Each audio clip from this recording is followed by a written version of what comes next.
Hello, my name is John Necina. I'm from Warren County Mosquito Control Commission, and today I'll be talking about soldering success, fluxing your way to the top.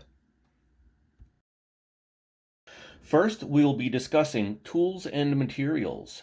Here you can see a selection of wire cutters. And here we have a collection of 4 pair of wire strippers, 3 of which also pull double duty as wire cutters. From the left, that pair is the one that everyone is familiar with and provides the highest level of frustrations.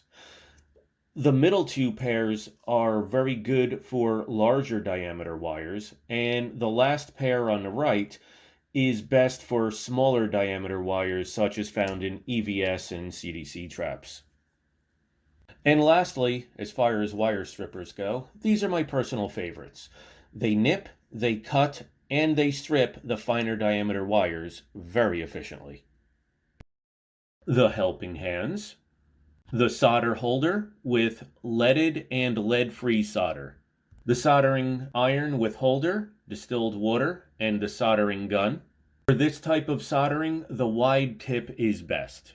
The wire, this is pre-tinned with silicone insulation. The trusty brass brush, try saying that 10 times fast.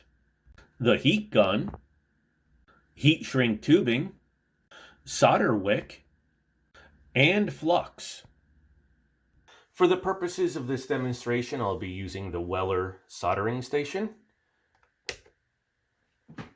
Let it come up to temperature, and I'll talk while it's doing that.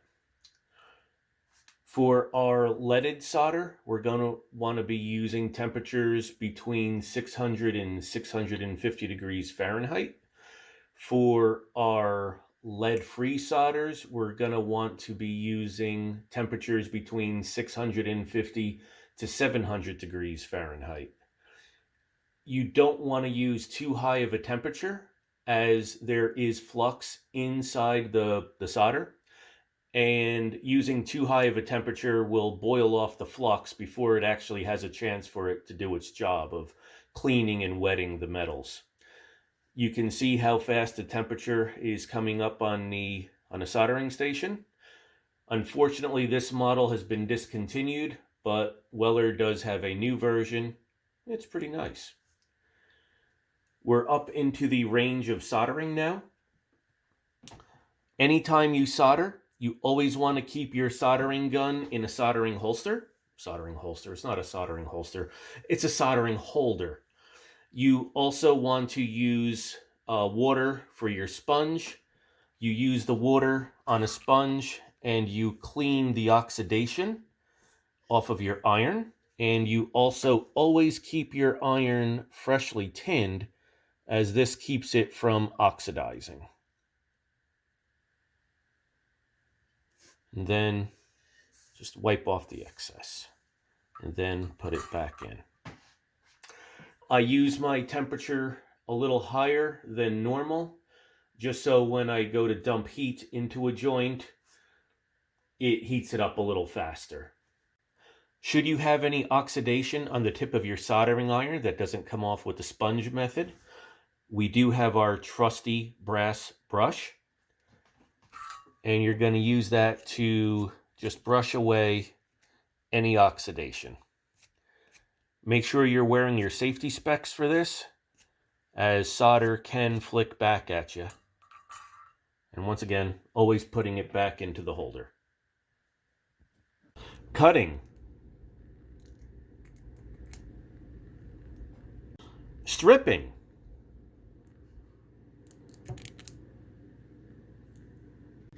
Tinning.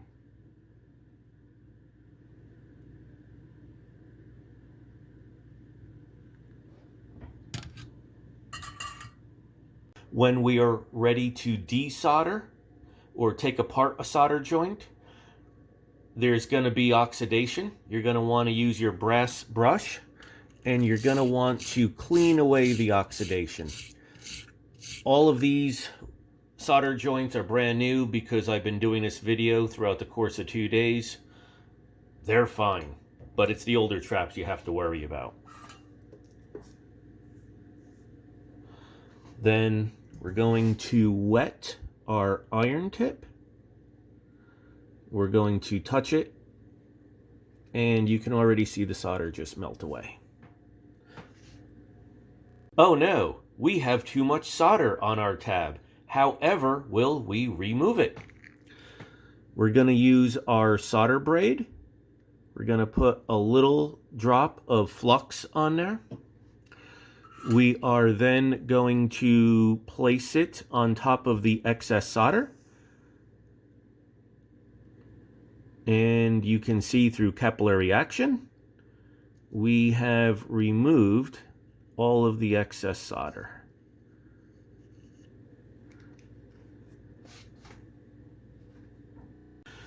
We removed a little too much solder, so we'll put a little bit back.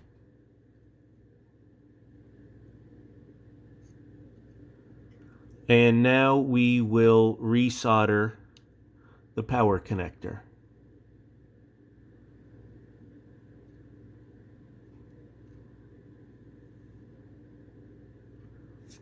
All done. As you can see, there's a little bit of oxidation on that tab. We are going to heat it up. This isn't a guaranteed remedy, but it may work. Gonna add a little bit of solder, make everything nice and hot, and then scrape. Make everything nice and hot, nice and fluid, and scrape. It's not like new, but it's good enough. Now we will put a little bit of solder on there. Just enough. Our wire is already tinned. Make everything nice and hot. Flow it right in. Beautiful. Cold solder joints. After you've soldered your joint, never blow on it to cool it down faster. You've created a weak point, which can potentially metal fatigue and crack the solder joint there. It's a very easy process to repair. You just heat up the joint and allow everything to cool down naturally.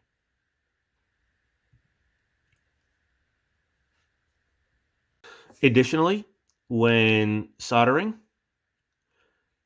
another method that can produce a cold solder joint is to wiggle while you're, or shake actually, while you're holding the wire in place.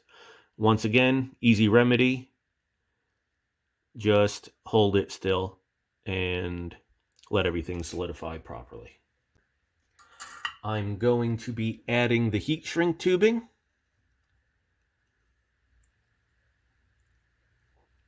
Slide this up and away so it doesn't shrink from the heat from the soldering iron. I've already finished the negative side of the motor. We're now going to be doing the positive side. Once again, I'll be using tweezers just to keep my fat fingers out of frame-ish. We're going to... I've already tinned the wire, and I've already tinned the terminal. I'm going to melt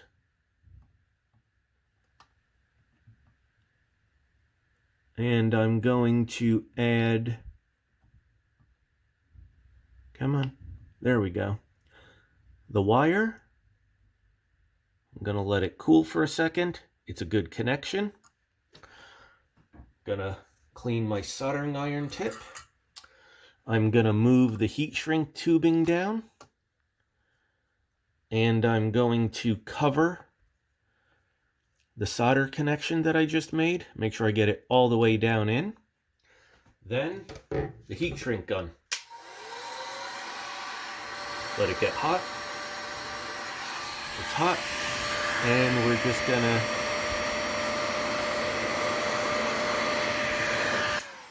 Be careful with the heat gun. I think it gets up to like 1,000 degrees. Either way, it'll burn you. Now we're done.